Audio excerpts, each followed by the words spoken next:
Hello good evening सबैलाई good evening नमस्ते। अहिले म पूर्ण योगा रिट्रिट सेन्टरबाट बोलिरहेको छु। आज हाम्रो पूर्ण योगा रिट्रिट सेन्टरको विशेष पाहुनाहरू गेस्टहरूलाई वेलकम गर्नको लागि झिलिमिली बनाइएको छ।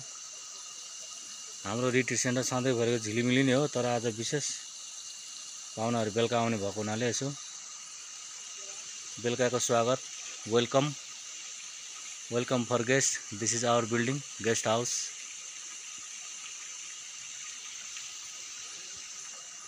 Nepal #1 retreat center, then after world biggest retreat center of Nepal, Purna Yoga Retreat Center, Pokhara Lakeside, Khapaudy, Bhakunde village,